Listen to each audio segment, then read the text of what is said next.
This video is brought to you by PrizePicks. Hey, what's up, everybody, and welcome to QnA, the show where I take your questions and answer them here in video format.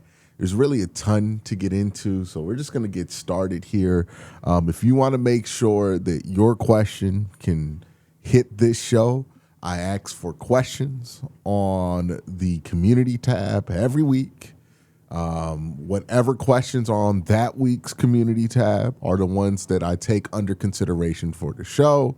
And that is the only place where Q&A questions are going to be sourced. So if you want your question on the show, make sure you're subscribed, notified, so you can be notified when that drops. I try to make sure I post it some point on Wednesday. I usually record the week's episode of Q&A during the off season on Thursdays. Obviously, it changes when the regular season starts. But Wednesdays it gets posted during the off season. Then Thursday I record the video, and then the video gets posted itself on Saturday or Sunday.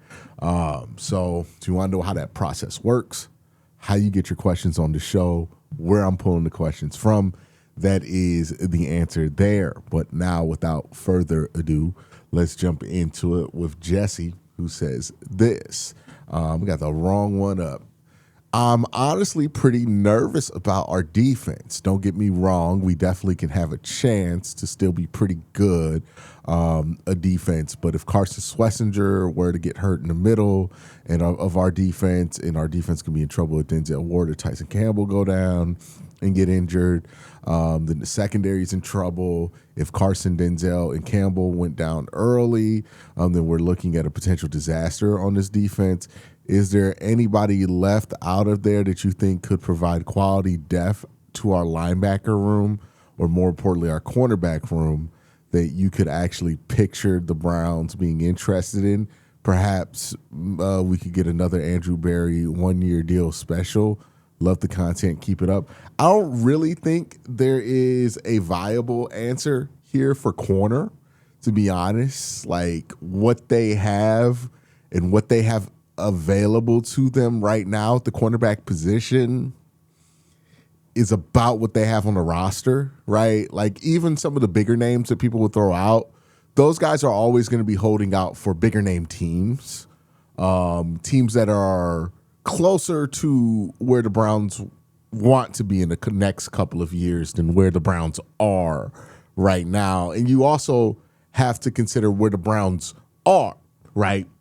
And why they won't be in a rush to sign 30-year-old or 29-year-old starters for any position. You know, like, the Browns do have some goals that they would like to reach. They do have a level they would like to get to, but they want to get to that level with their young players. And if they're not doing that with young players, then it kind of defeats the point, right? Like, the whole point of this season and why maybe being under 500 can be acceptable this year is the understanding that we're playing a lot of young players. So if we get to 8 wins with young players, no, it's not the playoff results that we want or anything like that, but it's a good building block to build off of. But if we're getting 8 wins with a roster with a bunch of 30-year-olds, then all of a sudden that's not even close to good enough, right? So that's something to keep in mind. As far as, like, nervousness and concern about the defense, I think you kind of have it perfectly there, right? The Browns have a chance to be a really good defense still. It's absolutely on the table. It would not shock me if the Browns ended the season as a top 8 defense. But they also have a chance to have more struggles than they've had over the last few years, right? New defensive coordinator, no Myles Garrett, thin at linebacker and corner. There's a lot of things out here that can really affect this defense on a year-to-year level. So I can see it both ways with this defense. I tend to think, me personally, they have a better chance of being a top 8 defense than falling off completely. But I'm not going to be surprised by any outcome that happens to this defense, because the changes to this defense were drastic, right? Again, you switch out defensive coordinators, which is a big enough move in its own. Removing Myles Garrett from this defense, even if you're replacing him with Jared Verse, it's a big one, right? And those are changes where it's just hard to predict what the impact's going to be, but you know there's going to be an impact, right? With Jim Schwartz leaving, the impact might be a positive thing, might be a negative thing. I don't really know, right? But I know that there's going to be an impact, and with Myles leaving, you're pretty sure that that's going to be a negative impact. So, yeah, there's a lot to think about with the defense. I wonder just where that ceiling is for them now. Like, is it going to be a top 3 defense ceiling for them? I think they need to have some more young players kind of show themselves. Mike Hall, Mason Graham needs to get the production where it needs to be at. You want to see something from Emmanuel McNeil-Warren. You would love to see a young corner emerge too. Like if we're just asking for things we'd love to see, but certainly going to be a bit of a mystery on this defensive side, more of a mystery than the defense has been over the last couple of years. And given that that's been the one thing we've been relying on over the last couple of years, is concerning. Dave Lane says this. Okay, I got to fix that. Okay, Dave Lane says this. Love the content. Always the most informed, insightful when it comes to the Browns content. Appreciate you. When it comes to Andrew Berry, how long do you think the organization will give him if we aren't contenders soon? I'm a big believer in him, and I'm excited for the young core he's picked. They hopefully they develop into a legitimate contending roster. But what if all of this is clicking and we still have no solution at quarterback, say in 3 years, not because of a swing and miss on a guy, but just bad luck, bad draft position, no free agent? Do you think that they'll move on from him since it's not fixed, or do you think that they will say everything else has been theoretically fixed, so let him see this thing out until he gets his quarterback he wants? The only issue there is he doesn't have the option of not doing anything, right? Like if he fixes the rest of the roster but just lets quarterback sit there and doesn't really do anything about quarterback other than kind of placeholder signings and third-round picks, then that's a failure for Andrew Berry. Like part of his job is to fix that position, and it might not be the easiest path for him, but he's got to do something. You know what I mean? So I don't think doing nothing at quarterback, no matter what the excuse is for Andrew, is an option. I don't care if they don't have perfect draft position. I don't care if they don't love any of the free agents. At some point, you got to take a chance on somebody, because you can't let the team just sit in stasis for 7 years because you don't want to take a swing at any quarterback. You got to figure out something. You got to do something. Like, I understand that patience is important and you want to give guys times, but at some point you got to add pressure to do something, right? And I'm not even saying for Andrew Berry, right? Like, let's say the Browns quarterback position ends up a lot like Pittsburgh's, where it's like stopgaps, but they're making the playoffs. That's one thing. What I feel like is being described here is like the Browns do everything around it, but like they're still starting like Jacoby Brissett. You know what I mean? Like, we got to try something. We got to try something to get to quarterback position to a point to where we can at least believe in what we're doing. And that's part of Andrew Berry's job, right? And that's one of the most difficult parts of his job. I'm not going to sit here and act like that's easy, but you can't. They've been kicking this can down the road since 2024, right? The end of 2024, they knew Deshaun Watson was a bust. They knew in 2025 they needed a quarterback. They tried to do something for Cam Ward. It didn't work out. 2026 comes along. They're the number 2 pick? Well, no, my bad. 2026 comes along, and they're out of range for Fernando Mendoza, so they can't really get their hands on a quarterback that way. Okay, cool. I could take 2 years, right? I think you got to do something in 2027. You definitely can't wait 3 more years until 2029 or 2030 to take a swing at quarterback. Like that, you can't go 6 years in between thinking that you had something with Deshaun Watson and then replacing him. Like 6 years to replace a player at a position is insane. Is not acceptable, in my opinion. So as much as I like Andrew and some of the moves he's done, he can't. He has to make something happen over the next few years. It might not be the ultimate solution that he makes happen, right? It might be like, oh, we traded for Jared Goff, and Jared Goff's gonna hold it down for like 3 years. Fine, but you got to do something. You understand what I'm saying? You know what I mean? Can't do nothing. Can't just sit here and roll out Dillon Gabriel and 3rd round picks and 5th round picks and 7th round picks and, give a year to Taylor Green because you don't love any of the options that are in front of you. You got to do something. Phil is not a bot says this. How worried should we be about this offensive line? I mean, it's obvious AB made it a priority this offseason and has clearly improved the depth and talent level in this group. But how much confidence can we have that there'll be a cohesive unit by week 1? Forgetting for a moment it consists of rookies and other guys on the other teams didn't want. That's a fucked up way to say that. That is a fucked up way to say that. The Browns traded for some of these players. They were free agents. We gotta stop. We gotta stop being so cynical, man. Like, what has being cynical about this football team ever done for us? Does it make it fun to watch the games? Honestly, I think it makes it less fun to watch the games when you're just going into it with a we're going to suck mindset. Are we counting on Warhop and Monken to ensure that they are ready? Seems like the first third of the season might be rough from an O-line standpoint. I expect it to be for there to be moments where it's obvious that this offensive line has not played together, right?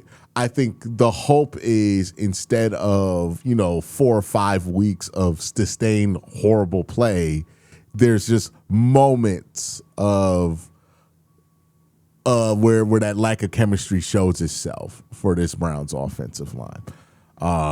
That being said, they filled this offensive line with good players, right? They got a starting tackle, they got a former All-Pro guard, right? They got Zion Johnson.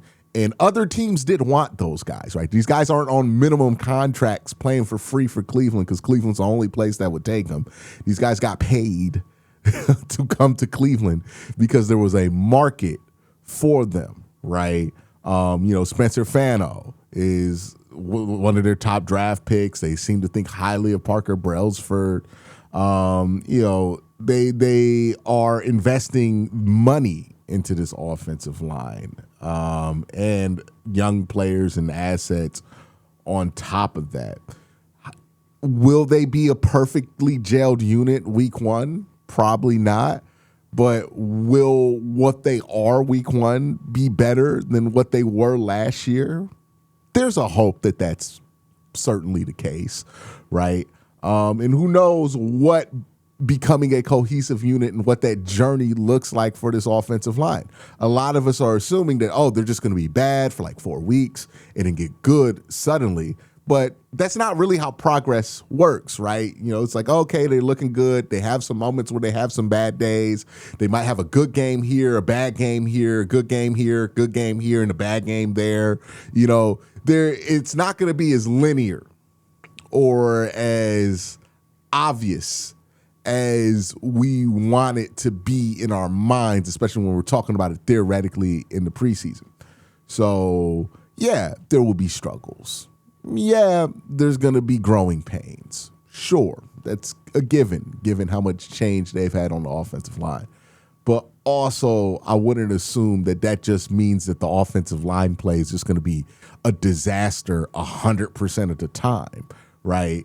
Will there be disasters that happen because these guys haven't played it? Sure. Sure, there's going to be a missed assignment. There's going to be a free runner given up. There's going to be some of that happens early on. Will those be moments instead of like what the line is? More than likely, you're hoping for moments, right? Instead of that being what they are for the first 4 weeks of the season.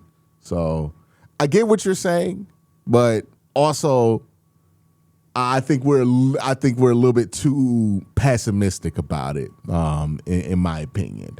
We're going to continue this Q&A, but before I get to the rest of your questions, I got to thank my sponsor, PrizePicks. PrizePicks is America's #1 sports pick app. The app is really easy to use. For player picks, just pick more or less on a few player stats and lock in your lineup. That's it. Rather just pick teams, PrizePicks has that now too. Just pick the winner, spread, or total in any game or fight. PrizePicks is available in most states, including California, Texas, and Florida. Plus, you can even follow me on the app at Quen_C. Tell my picks, one click, and follow your friends too. Best of all, play your first $5 and get $150 in lineups if you win. Just use the promo code HMA when you sign up. That's right. PrizePicks just switched up their offer, so there's no better time to join. Lock in and win with that first lineup. That's code HMA at sign up to get $150 in bonus lineups if you win with your first $5 or up lineup. This next question comes from Ray Jackson, 7419. As the Browns get ready to report to training camp, what's the most important thing for you to see improve to have hope for the season? The run game, I think, is the biggest and most realistic thing for me, right? I don't really know what quarterback play is going to look like. The last time we saw Deshaun Watson, I wasn't very encouraged. The last time we saw Shador, some things encouraging, other things very concerning, right? So I don't feel like I've seen enough tangible stuff from any of the guys competing for the starting quarterback job this year that I can really put hope in that bucket or really invest a ton of hope there and expect a return. Where I do hope to invest some hope in and get a healthy return from is this run game. I think Quincy Judkins, really did produce at a high level when he was playing, and he did that without a training camp. He did that having a disjointed and staggered start to the season. And he did that in a rushing offense that, quite frankly, was one of the most predictable rushing outfits in the NFL. So I have a lot of hope that, bringing in Travis Schweizer and Todd Monken, who did such a great job in developing that run game in Baltimore and really not just adapting what Greg Roman, who is a guru at that, right, like a legitimate genius at that, but not just adapting what Greg Roman had done, but evolving what Greg Roman had done over there, right? Like that was one of the big questions with Baltimore. Would they be able to run the ball at the same level without Greg Roman when Todd Monken got there? And Todd really took that to the next level with Travis Schweizer as the run game coordinator. So I'm really hopeful that that's something they're able to bring to Cleveland, that we have a more varied and efficient rushing attack because of it. So if I see signs of that, where I'm watching this Browns team, again, joint practices, and I'm watching this Browns team play against, in the preseason, and I'm seeing them be able to run the ball out of different personnel packages, out of different sets, varying their approach, I'm going to be really happy with what I'm seeing going into the season, right? I think everybody's going to be fixated on quarterback in training camp. And look, I'm going to have to talk about quarterback too. But I think the real Groundhog's Day, the real, Punxsutawney Phil of the Cleveland Browns offense is the run game. It's Quinshawn. It's Dylan Sampson. Because if those guys come out and they look the way that we hope they look with another year and a better system and better offensive line, That's going to be the most important thing to the offense. I think what's going on with the quarterback competition will likely feel like a distraction by the end of the year, but the real meat and potatoes of this offense, I think, is going to be the running game. So that's where I'm going to have my focus on. I'm sure we're going to get a ton of conversation about quarterback over this training camp because, again, that's the main thing that people are pushing right now. That's the main thing the Browns are pushing media out on too, right? Like if they're going to do another Building the Browns or Dog Pound Unleash or whatever they call it now about the quarterbacks, they're probably going to do something like that. And that's going to command a lot of media attention. But running game. Focus on, if you really, really want to know where this season's going to go, where the offense is headed, I think focusing on that will give you a clearer picture than, arguing about who's going to start week 1 versus who's going to start week 6, because it might not be the same person. Jack Nerd says this, if you can go back in time and alter one play for a Browns game, what would it be? I'm trying to decide between the 2023 Minkah Fitzpatrick hit on Nick Chubb, Anthony Schwartz stopping his route in 2021, or 2020 Higgins fumble out of the end zone. In that same vein, maybe you can add whatever play Deshaun Watson got hurt in 2023 as well. I would say of the 3 moments that you have mentioned, the one that I'm gonna throw out, right, as if I'm picking out of these 3, 2021 Anthony Schwartz stopping this route, I'm gonna be honest with you, Baker Mayfield had problems going into 2021 that weren't fully explained by the labor room. I know everybody blames the labor room for why he looked like shit in 2021, and I'm sure it definitely played a factor in it, but Baker had a larger overarching trend of that time of good season, bad season, good season, bad season, good season, bad season. And also he had other issues other than his shoulder. I'll just leave it at that in 2021 with Cleveland. So I don't really think Anthony Schwartz finishing that route changes much for that season. Maybe you make like the wild card because you probably do win a couple of more games with a healthy Baker Mayfield. But I would imagine the relationship between Baker Mayfield and Kevin Stefanski ultimately still flames out in the way that it flamed out. And the Browns still feel pressure to move off of Baker Mayfield. Because remember, in 2021, the Browns showed no interest in paying Baker Mayfield. And that was really the heart of all the problems, right? Baker was upset that he wasn't getting paid, and the Browns did not want to give him long-term money. I can't blame Baker for being upset that he wasn't getting paid, but I also can't blame the Browns for not wanting to give that version of Baker Mayfield a bunch of money, especially the kind of money that you would be expected to give a former number 1 overall pick coming off of his rookie deal. We're talking about max money here, right? Browns didn't want to do that. So I do think that those crossroads would have come to a head eventually, even if Baker Mayfield were healthy. So I'll throw 2021 out as the one that I'm definitely not going to pick. 2023 hit on Nick Chubb is tough because I do think that Browns team in 2023 is significantly better with a healthy Nick Chubb. But I don't know how much that changes the future for the Cleveland Browns if Nick Chubb never gets that injury. Like maybe they're a little bit better in 2024. I don't know what Nick Chubb would be at this point in 2025 without the knee injury. I would hope that he'd still be a top-tier running back, but would that be the best thing for the future? And also, in an era where we just traded Myles Garrett, does Nick Chubb get shipped off too? So ultimately in the long run, I don't know how much that 2023 hit on Nick Chubb changes. I think if of those 3 that you mentioned, I have to go 2020 Higgins fumble because I don't know how much that's going to change in the long term, but what I do know that changes is extremely significant, which is the Browns make a conference championship game. And if the Browns hadn't made a conference championship game, that is a completely different level of success than we have seen. Even people who watched the Browns before they moved, I mean, like, we're talking about stuff they hadn't done since the 80s, right?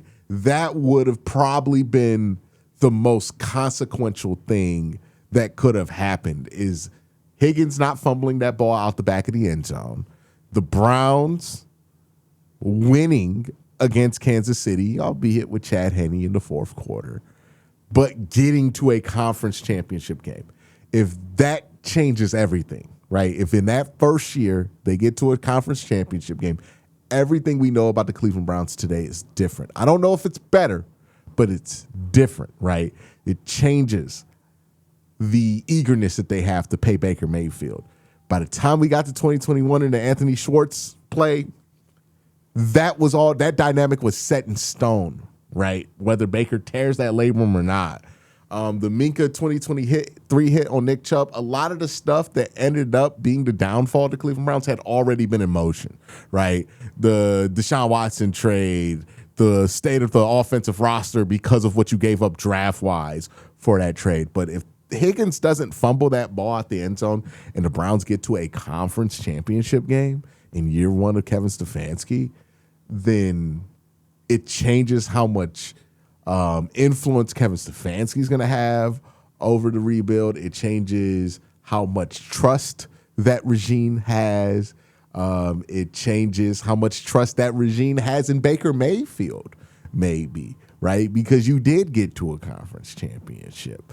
I do think one of the things that stained Baker Mayfield was Pat Mahomes left that game for the fourth quarter and the Browns couldn't win, right? Like, if that changes and the Browns do win, then the perception internally on him is much different. Again, I don't know if this would be better, but I do know that it'd be different. So that'd probably be the most consequential play out of those three that you could change that would make a difference in the long term. Blank Slate Man says this: if you could choose which area of his game Shedeur improved the most over the offseason, what would it be? The same with Fannin and Carson. I mean, with Shedeur, I've talked about this a ton. I think he needs a lot more mental discipline in his game.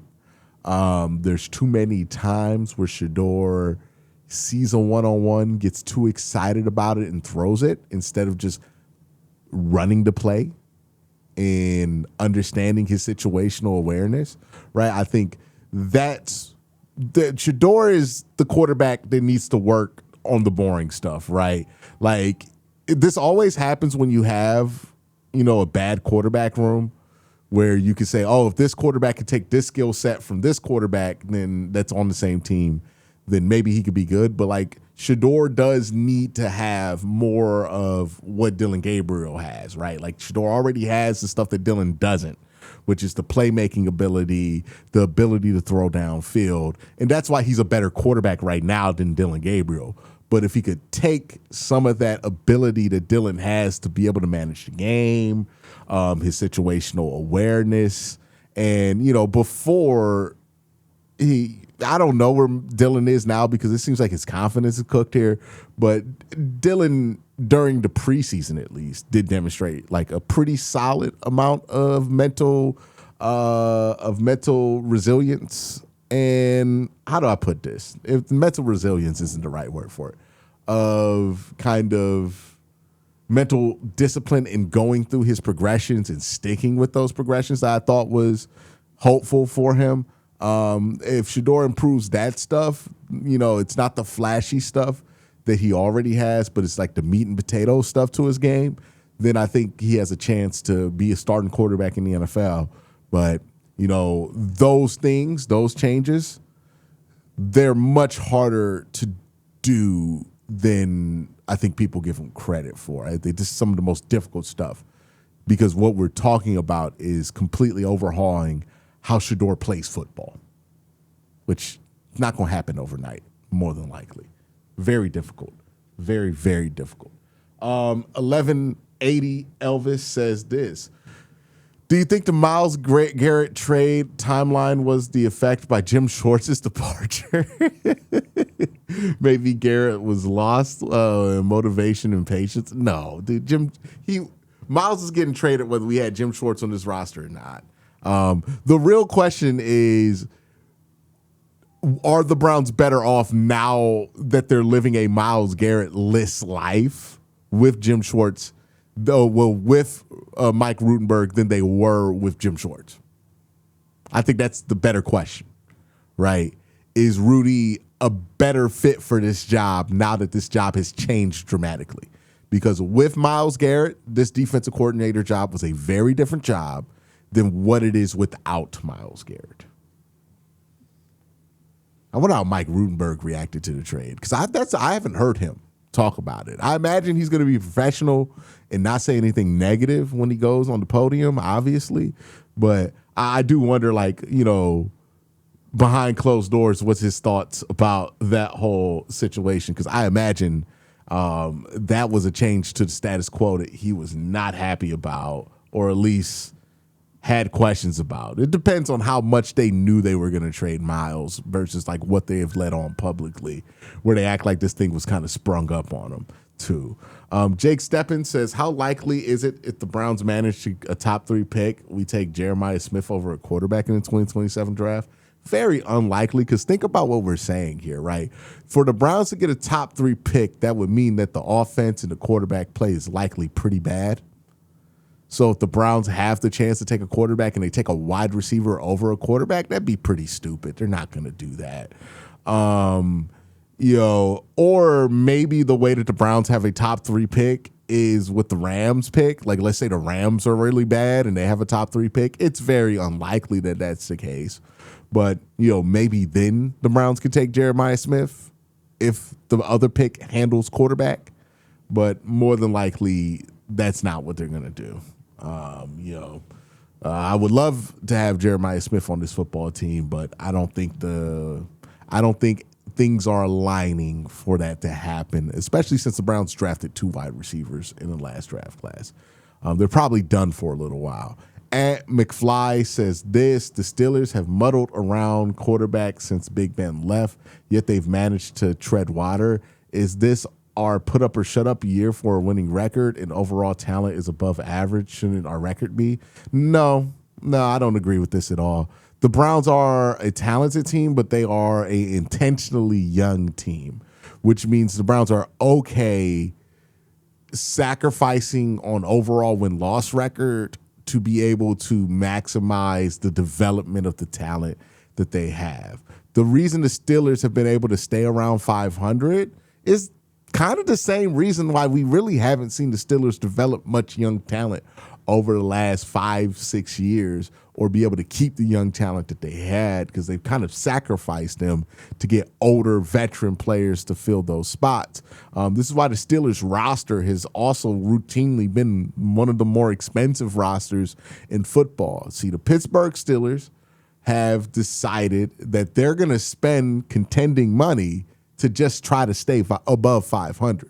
That's the thing about the Steelers that people don't get. And this drives me crazy. I'm sorry, this is a rant alert, but it drives me crazy when people are like, oh, you don't want to be the Steelers.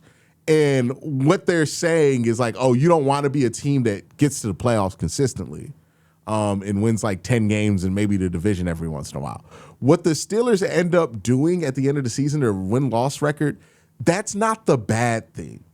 It's how they get there that's the bad thing that everybody misses on, right? If the Steelers were doing what they've done for the last couple of years, but they had a great under 25-year-old roster, they had a bunch of dudes under 25, young guys, and they're going 9-8. They're making the playoffs barely, but they would be in a great place. That's exactly where you would want to be. It's not about what their win-loss record is. It's the fact that they're the oldest team in the NFL, and this is all they can get to. It's the fact that they're the most expensive defense in the NFL, and they're not that good, right? It's the fact that the Steelers are at the point to where they're spending a lot of money to put this talent together, and this talent is not young and does not have a lot of upside. And then they're making the wild card and losing every year. That's what people miss. You don't want to be a team like the Steelers, which is a team that is spending a lot of money to make the wild card that doesn't have upside. But if the Browns this year won the same amount of games that the Steelers won last year, it's not the same thing, even if the result is identical, because the Browns have upside because that roster's young. That's what people don't get. Every time somebody, because they're talking about tanking or wanting to like intentionally lose to get the number 1 overall pick to get Arch Manning, and they're like, well, we don't want to become the Steelers, right? We don't want to, that's the worst thing that can happen. It's like the Browns roster is almost universally under 25 years old. Even if they did the same shit the Steelers did, it's not the same thing, because the thing that makes the Steelers an undesirable situation is they have no upside. How are the Steelers going to get any better than what they are? They have no upside. That's the problem with the Steelers. It's not the fact that they go to the playoffs, right? But my rant aside about how people misunderstand what the problem is with plateauing at the wild card, it's the plateauing that's the problem, right? It's not necessarily just getting to the wild card. The 7 seed's a great thing to get if you're a young football team, but you don't want to plateau there. You don't want to peak there, right? Part of the Cavs are having this problem right now. The Cavs issue isn't that they just made the Eastern Conference Finals and lost. If the Cavs were a young basketball team and they had the same exact season, we'd be excited about it. But the problem is the Cavs have old James Harden, and Donovan Mitchell looks like he's getting older. His game looks like it's aging more than it has. And it feels like we have maxed out at a 4-game sweep in the Eastern Conference Finals. And maybe we could bring LeBron back and change that a little bit, but that's kind of the issue that the Cavs have. They don't have any upside anymore, right? The Browns are at a place where they have a lot of upside, so if they do win 8 or 9 games this year, that's a good thing because they have upside on the roster. Stop listening to people who tell you the worst thing that can happen for the Browns is that they win a decent amount of games this year. That's not the worst case scenario. The worst case scenario for the Browns is if they stink. Okay? That's the worst case. If they're terrible, if this young talent doesn't blossom, if everybody from 2025 regresses, you could be in a position where you have Arch Manning, but if all of this talent flops around him, then who cares if we have Arch Manning? So it does matter that the talent develops and that turns into wins. That's my rant for today. Y'all have a great day. Have an even better night. Peace.